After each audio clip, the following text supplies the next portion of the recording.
Welcome everyone to this session on fraud and corruption in arbitration, which no doubt will be a thought-provoking discussion. I'm going to introduce our moderator from today, Ben Sanderson, who's an off-counsel and the practice manager for the Global International Arbitration Practice at DLA Piper.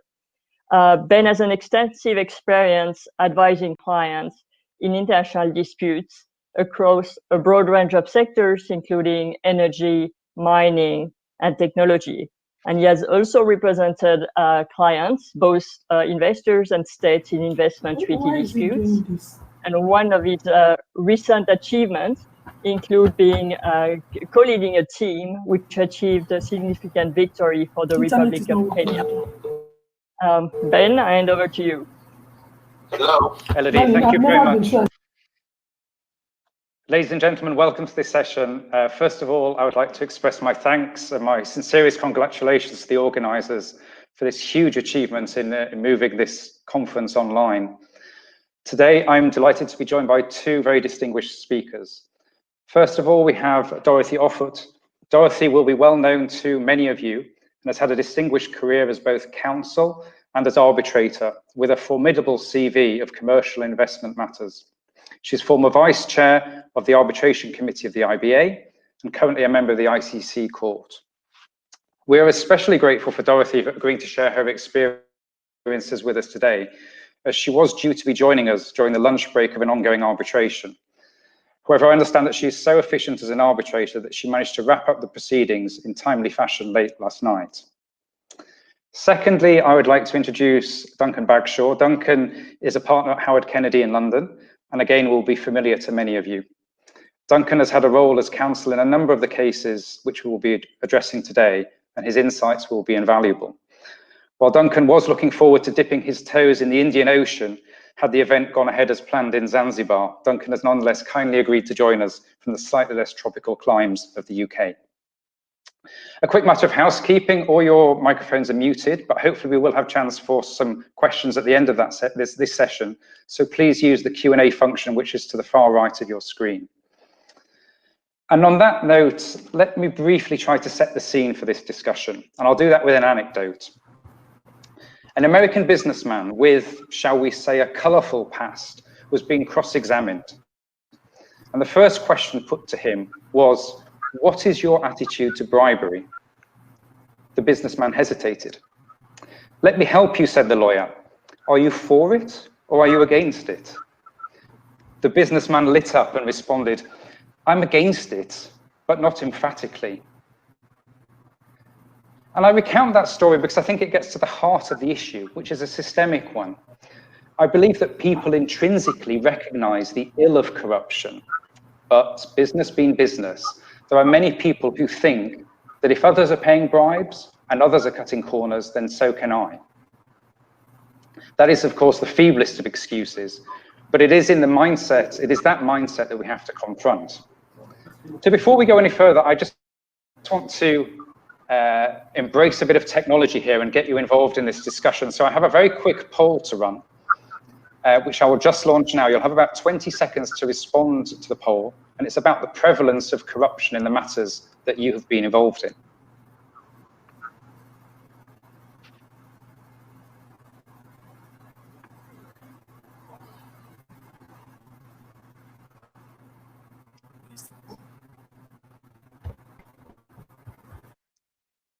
So hopefully that poll has come up.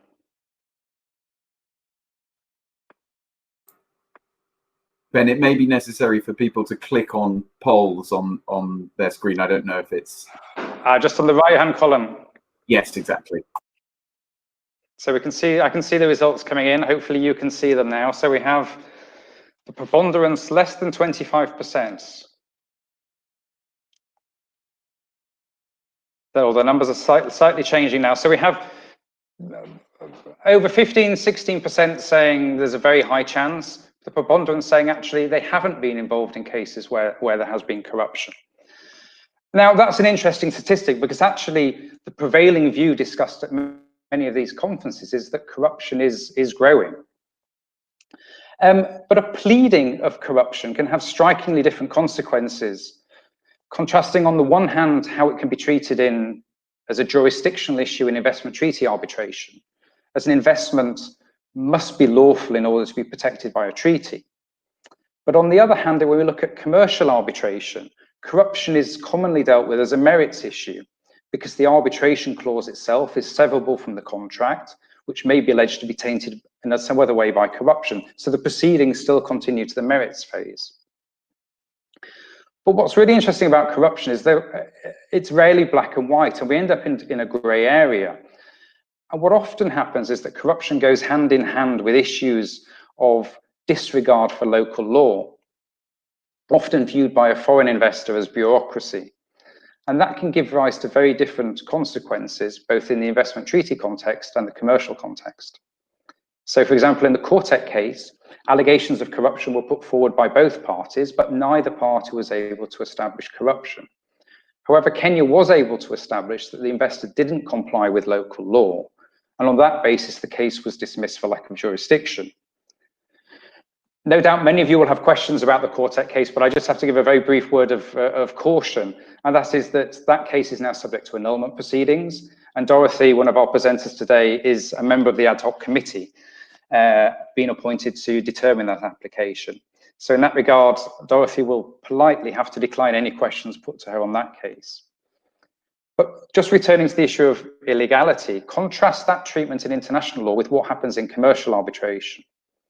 An African state and a commercial party sign a contract, and that contract is governed by English law. It then transpires that there may have been some improper conduct, and at the very least, the contract doesn't comply with local procurement laws and ought to be void or invalid in that jurisdiction. But if the contract is subject to English law, it may well be that that contract is still valid and binding. And that's exactly the point I've just been arguing on behalf of an African state in an UNCITRAL arbitration. So in short, the analysis for a claim based on an investment treaty and one based on a commercial contract when dealing with corruption can lead to fundamentally different and seemingly inconsistent outcomes. And in today's session, it's exactly that difference between the challenges faced by tribunals in the investment world and in the commercial world when dealing with corruption that we'll address. So on that note, I will turn over to Dorothy, who is going to address us on the issue of corruption in the context of investment treaty arbitration. Dorothy, over to you.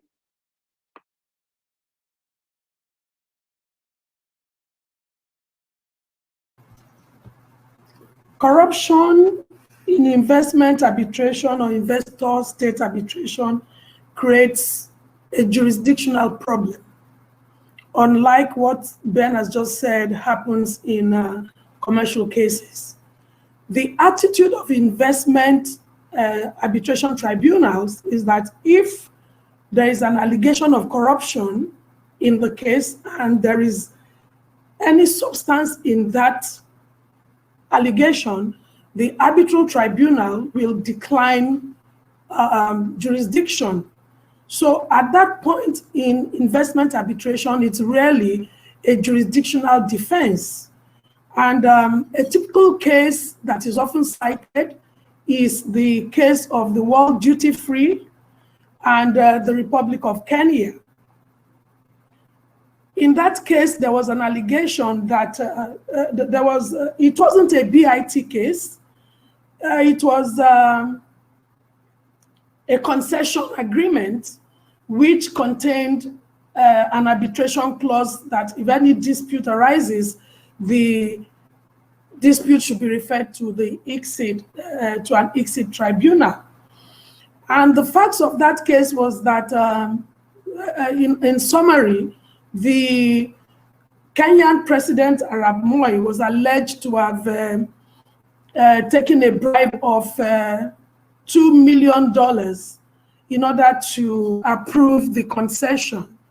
When a dispute arose, Kenya raised the defense of corruption, and the ICSID tribunal held that, dismissed the case of the World Duty Free on the allegation that there was corruption. So generally, there is this distinction between investment treaty cases and commercial arbitration cases. In commercial arbitration cases, the difference is that it is a merits issue, but in investment arbitration, it is a jurisdictional issue. And the reason why an investment arbitration tribunal would decline jurisdiction would be that every investor upholds the laws of that country. And we all know that today there's an international public policy against corruption and fraud. So when an investor engages in corruption in the underlying contract, the subject matter of the dispute, then there's a problem of enforceability of that contract or the resolution of that dispute. And the attitude of the investment tribunal is that the tribunal or even a court of law will not assist any party that has engaged in corruption in the underlying contract. The arbitral tribunal will not assist that party in the enforcement of the dispute or in the enforcement of its claims. So that is generally the mood of an investment arbitration tribunal. So in the World Duty Free case, the claim of World Duty Free was dismissed on the allegation of the fact that the underlying concession agreement was obtained through corruption. So the Republic of Kenya successfully pleaded and raised the issue of corruption. Now, the reaction of the arbitration community to this case has been, has been varied. There is a school of thought that agrees that the ICSID tribunal was right to have dismissed the claims of the World Duty Free, having been engaged in in corruption in the concession agreement. But there is a growing school of thought that relies on equity and fairness, because the argument is that whilst World Duty Free claims it wasn't aware that the money requested by the president of Kenya was corruption, it alleged that there is a culture in Kenya where investors have to pay homage to the quote and unquote the big men. But here, when a dispute arose, Kenya raised a complete defense, a jurisdictional defense, that there was no jurisdiction to hear and determine the case. Now, the issue that the second school of thought has had with the outcome of the World Duty Free case is the fairness in the treatment meted out to the World Duty Free. And the issues are, the president of Kenya was allowed to keep the $2 million bribe it obtained, and there was no prosecution. Kenya was allowed to appropriate the property of the investor, World Duty Free, and then the only party that suffered in that scenario was the World Duty Free. So there is currently an agitation that arbitral tribunals should move slightly away from the outcome of the World Duty Free case.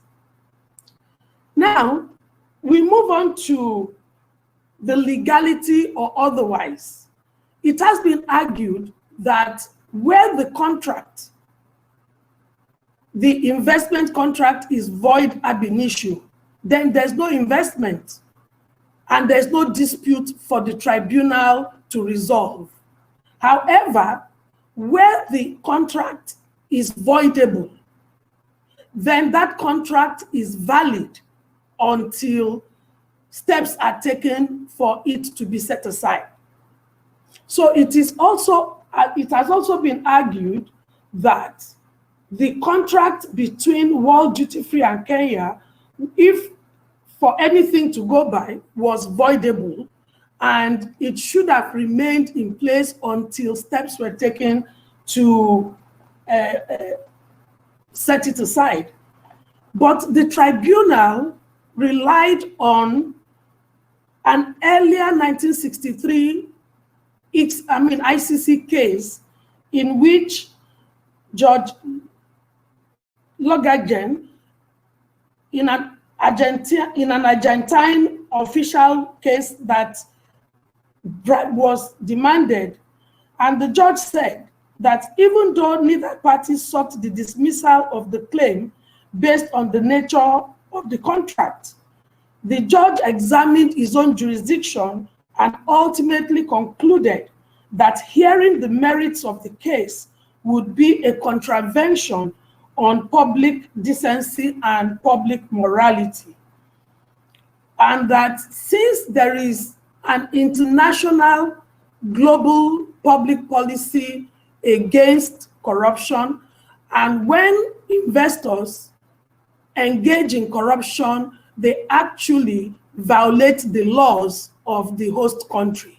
And so there are these, different school of thoughts. One saying, yes, it's a jurisdictional case, is void ab initio, do not hear it, which was the position of the World Duty Free Tribunal in the Kenyan case. There's also the argument as to whether an arbitral tribunal has jurisdiction to, on its own volition, raise the issue of corruption where no party has raised that issue. That also reflects on the decision of the Kenyan High Court in the World Duty Free case against Kenya Airways. In that case, none of the parties, the case also arose from the same concession agreement, which led to the dispute in the World Duty Free against the Republic of Kenya. And now, the dispute between Kenya, World Duty Free, and Kenya Airways was also arose from the concession agreement in the earlier World Duty Free case. But in this second case, the parties did not raise the issue of corruption. However, the ICSID award was in the bundle of documents that were before the sole arbitrator. But the sole arbitrator held that the parties having not raised the issue of corruption, it wasn't the tribunal's duty to start roaming around, quoting what the arbitrator said, roaming around to look for the evidence of corruption when neither of the parties has raised it. At the level of setting aside each party, the sole arbitrator found for World Duty Free and awarded World Duty Free $50 million. But that success was very short-lived, as the Kenyan High Court set aside that award on the grounds that the tribunal has jurisdiction to, on its own volition, raise the issue of corruption, even if the parties had not raised it. So on that basis, the Kenyan High Court set aside that award. And that then brings us to the fact that, to the often asked questions, do arbitral tribunals have the jurisdiction, whether it's investment or commercial arbitration, do they really have jurisdiction to raise the issue of corruption suo motu I think the general contention today internationally is that arbitral tribunals have the jurisdiction to raise the issue of corruption on their own volition. But there is a caveat. When a tribunal suspects or sees some red flags, which indicates that the underlying contract must have been procured through corruption, the arbitral tribunal holds a duty through procedural orders to invite the parties to address the tribunal on the suspicion of the tribunal, and the parties are enjoined to cooperate with the tribunal to answer that question. Another issue that is a big challenge for raising the question of corruption in investment arbitration is the issue of proof. How do you prove that your allegation of corruption such that it will entitle the arbitral tribunal not to entertain the case or to decline jurisdiction? A big challenge for investment arbitration is the question of proof. So the other question then arises, are states, host entities, state entities too quick to raise the defense of corruption? And there's also been different reactions to that. And the easiest way to prove that is if there is an investigation of corruption in the local court or in the local community, and you can now place that before the arbitral tribunal. But the general impression is that host countries rush to the tribunal, to arbitration, without investigating their claim for corruption. A good example is the P&ID case, which Nigeria is currently facing. All the issues that Nigeria is raising now, Nigeria has just only begun to investigate and to make the allegation of corruption after the award of almost $10 billion has been made against it. So that is a clear indication that states prematurely rush to arbitration when they have not carried out their investigation or have an answer to the question of corruption. And that is why in many cases, the allegation of corruption in investment treaty arbitration does not pull through. The states ordinarily must commence their investigation so that they have something to place before the arbitral tribunal as proof. Without proof, it will be difficult for the arbitral tribunal, even if it decides to look into the merits of the case, assuming it was a commercial arbitration case.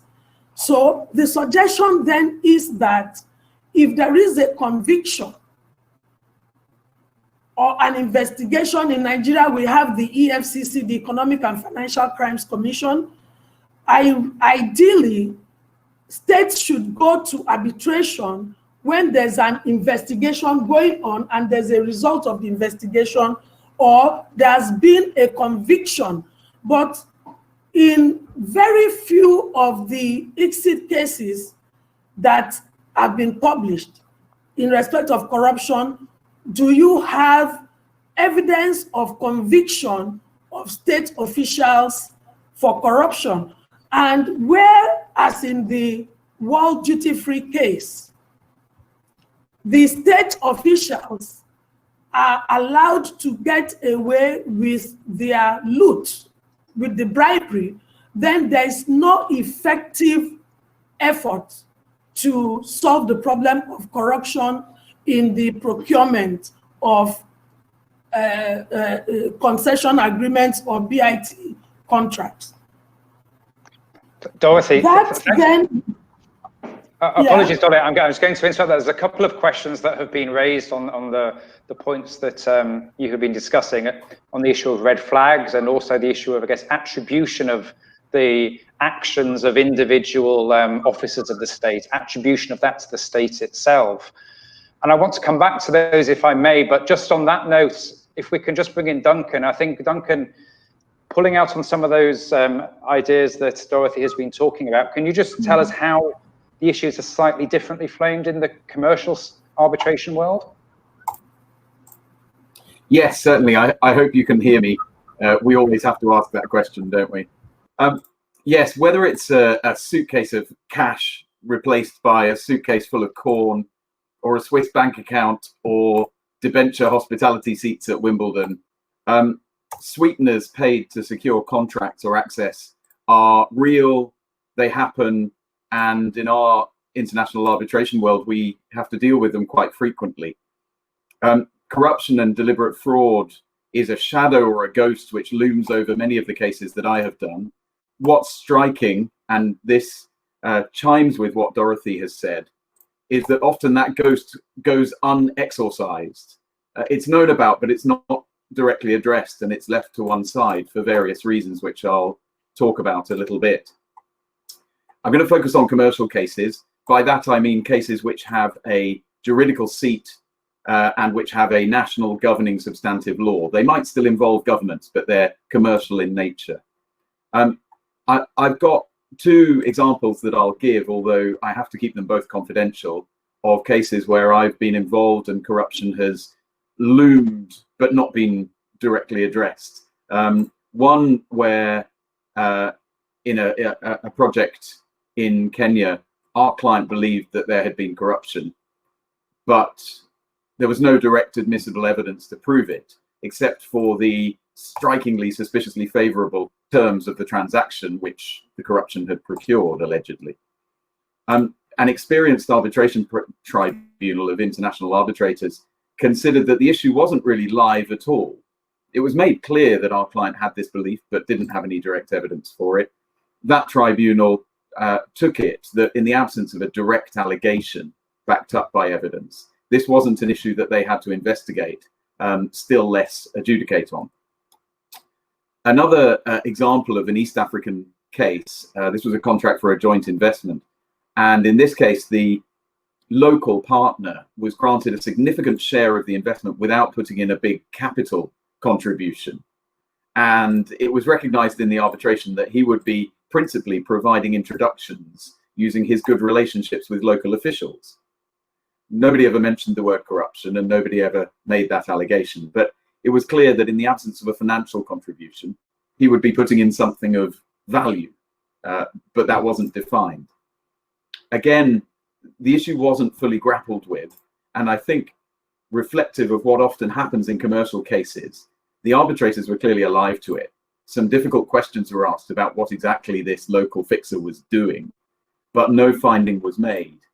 I wonder in that case whether the concern that the arbitrators had was a factor in their negative assessment of the bona fides and reliability of the person in question without making the direct finding against him. And I think a risk that we all face with corruption sometimes being raised but not directly confronted is that it plays on the mind of the tribunal, but that clear, open justice and due process isn't necessarily followed because nobody confronts and makes findings about the issue one way or another, which is a real risk. And I would gently suggest from my anecdotal experience that in commercial arbitration, it's a particular problem. And I think the reason for that is that tribunals recognize that their primary function is as a private commercial dispute resolution body between the two parties. The confidentiality of the proceedings may also influence the fact that the tribunal sees its job as resolving the rival contentions rather than performing a wider public role in the administration of justice, which might prompt them to investigate allegations of corruption in the way that Dorothy said some tribunals see it as their duty to do. I have a number of other points I can make, Ben, if you'd like me to carry on now, or I can hand back to you for now, if that would be... I can give you 2 more minutes, Duncan. Okay. And then we'll move on to questions. Yes, I'll take those 2 minutes to do two things. One is to draw the audience's attention to a document published by the Basel Institute of Governance last year. And it's a very interesting document. It's written by eminent arbitration practitioners. I don't think any of them were African, I should acknowledge, but it's an attempt to get down in writing how to approach corruption allegations. I recommend reading it, not because I agree with everything in it. I think in some respects it goes much too far in terms of the arbitrator's duty to proactively raise, investigate, and conclude on corruption allegations. It makes certain points. For example, it lists red flags which may indicate corruption and may prompt an arbitrator to actively investigate. It tries to define corruption, and particularly relevant for our purposes is the 2003 African Union Convention on Preventing and Combating Corruption, which gives a definition of corruption which might be helpful to this forum. The document also makes the point that arbitrators fulfill a certain public function because arbitral awards are enforceable like court decisions, and therefore arbitrators have a duty to issue an enforceable award that reflects public policy and fundamental morals and obligations. And finally, they advocate an interventionist approach, encouraging arbitrators to investigate corruption and possibly to make procedural orders of their own motion, requiring the parties to put forward any evidence that they have of corruption so the tribunal can consider it. As I say, for my first point, I would say that in commercial arbitration, that goes a bit too far. The document tries to cover investment treaty and commercial arbitration, and I think probably would be better focusing separately on those two areas. The second point I'd make with what's left of my 2 minutes, which is not much, is to say that in commercial arbitration, there is a generally high standard applied to the question of proving allegations of corruption. As it was put by Jan Paulsen in the Himperna case, rumors or innuendo will not do. Constantine Partasides has said that plausible evidence of corruption is required, offered by a party alleging illegality. If that's done, then the arbitrators must resolve it, but otherwise it's not required.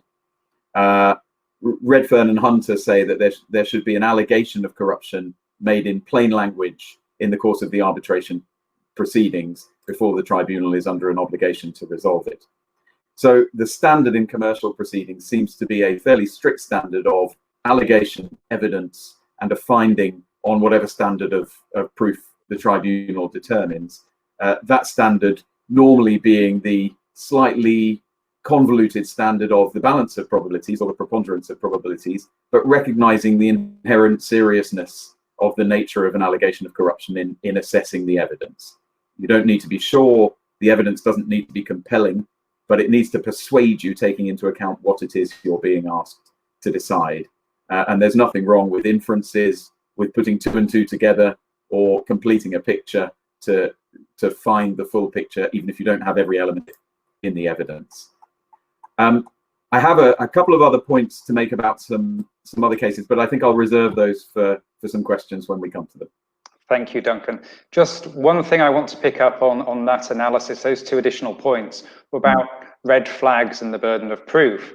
And I guess, Dorothy, what would be interesting to have your view as a sitting arbitrator. One of the questions that's been asked is, how do red flags work in practice? Do you just need one flag? Do you need several flags? How exactly does the tribunal assess the issue? Could you shed some light on the red flags analysis? Yes. The red flags work very well for experienced arbitrators, and they happen in different forms. The company, most often there's always a commissioned agent. Sometimes the commissioned agent appears at the tail end of the contract, and that would be a red flag for an arbitrator that is sitting. Sometimes the commission is paid to the company. The commission that is paid to the company is not in proportion to the work that the company has done. That is another red flag for an arbitrator. Sometimes there's also not any tangible work done, but the fees paid is very high. And that should be a red flag to the arbitrator. The company also steps in very late and demands payment before the work is concluded.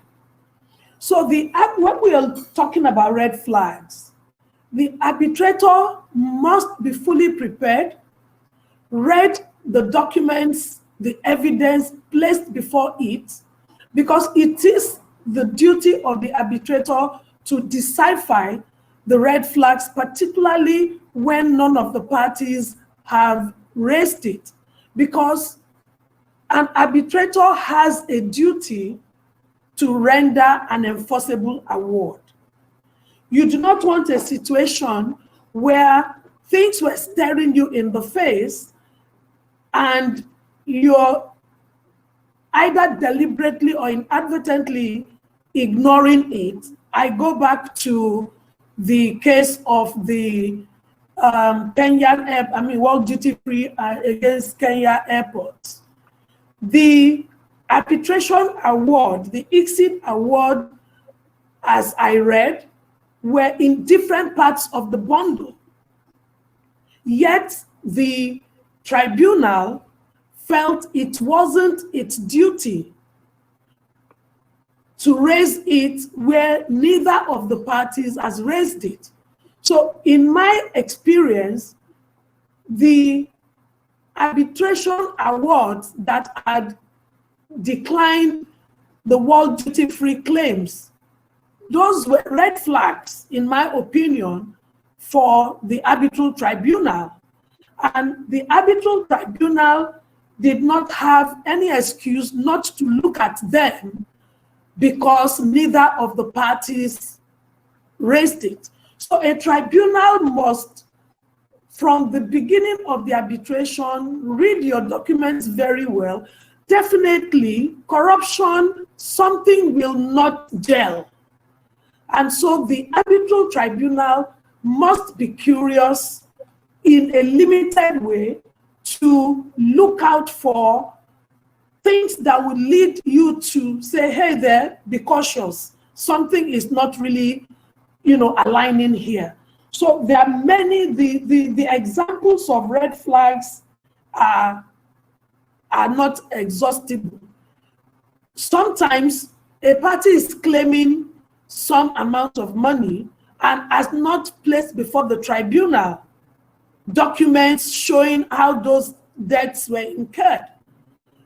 That should ring a bell to a tribunal.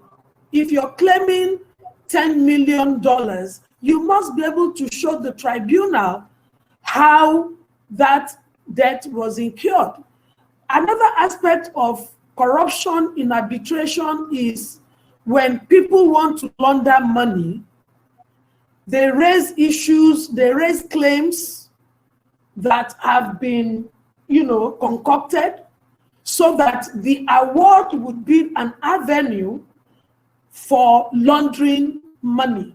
So when you look at the documents placed by the parties before you, particularly when parties commenced an arbitration and shortly thereafter, they tell the tribunal, inform the tribunal that they are settling.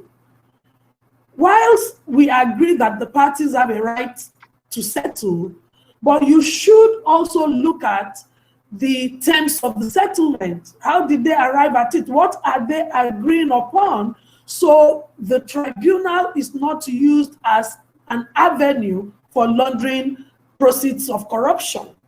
So the red flags are many. It's for an experienced tribunal. If there is a list of, I agree with Duncan, it's not every thing, you have to determine what constitutes a red flag to you sitting as a tribunal. And we also have to be cautious by virtue of not exceeding the terms of reference of the parties. So there's a need for some balancing act. But definitely, I think the position now is that when you see the red flags should, encourage the tribunal to carry out some investigation, but not without inviting the parties to address the tribunal on whatever red flags the tribunal has spotted. Thank you for that, Dorothy. I mean, if I can just summarize, it seems as though tribunals in a bit of an invidious position. Sometimes a party is raising a series of red flags and trying to ask the tribunal to join the dots there. Sometimes there is no pleading at all, and the tribunal's thinking, do I need to investigate that myself? And all the time thinking it can't play the role of the criminal court because that's not its job. Just one final question, just picking up on some comments that have been made. Duncan, can you shed some light on why sometimes corruption allegations are just not pleaded? Why is it that they're just not raised when normally you think they should be raised? Yes, that's true. I think you may be on mute, Duncan. Thank you. It's a very good question. It arises and recalls something that Dorothy said about P&ID, process and industrial development, where no allegation of corruption was made for a long time, but recently allegations of corruption have been made, and we're currently waiting for a decision of the English Commercial Court on whether those allegations can be run as the ground for avoiding the massive award that was made. But to answer your question, I think there's really three reasons.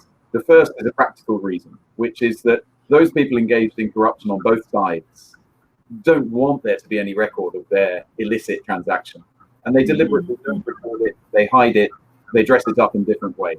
So proving it can be extremely difficult. The second reason is that there's very often a high level of fear, even on the victim of the corruption, if one party is a victim of corruption, which sometimes you can say and sometimes you can't. A government, for example, with whom a rogue official engages in corruption, there's often a sense of fear on the part of people who are still there, that they'll somehow be tainted or caught up in the corruption that they now want to allege against someone who was previously there. And I think the third reason why corruption allegations are not made is that governments certainly don't always want to air their dirty laundry from the past, even if it was a different administration. Governments have a strong incentive to appear well-governed, clean, and well-run. And very expensive, high-profile corruption arguments being held in public tribunals is not necessarily what they want to happen. Sometimes these things are done in a way that gets a good result, notwithstanding there's no direct allegation. And I'll just cite one example of that, which is the Betamax case from Mauritius. In that case, there was a lot of press, a lot of publicity, a lot of allegations of corruption were made informally. But in the proceedings, Mauritius only ever said the public procurement legislation was not followed. The purpose of that legislation is to help prevent corruption. There wasn't a direct allegation, but it was an allusion. The arbitrator, taking the commercial approach that you mentioned at the outset then, said, this does not invalidate the contract is binding under the law chosen. The Mauritius court, when the annulment application was made, said no, it's fundamental to Mauritian contracts that public procurement legislation is complied with because its purpose is to prevent corruption and therefore it forms part of public policy. Now, rightly or wrongly, whether you agree with that decision or not, it represents a successful avoidance of running an allegation of corruption with a good outcome where there was another means by which the result could be achieved. But I think, in answer to your question, it's those three concerns that parties have. Difficulty of proving, fear on the part of continuing officials, and reputational damage of having to air the dirty laundry that prevents it. Thank you very much for that, Duncan. Well, I'm afraid to say, ladies and gentlemen, that is all that we have time for in this session. I think it's very hard to draw any conclusions. Perhaps the only conclusion being that 45 minutes is just simply insufficient to deal with the very broad-ranging issues which arise from aspects of corruption in international arbitration. Thank you for all your questions. I'm sure both Duncan, Dorothy, and myself will be available on this platform to answer any of the questions that anyone wants to pose after this session. So thank you again to the organisers, and I'll pass you back to Elodie.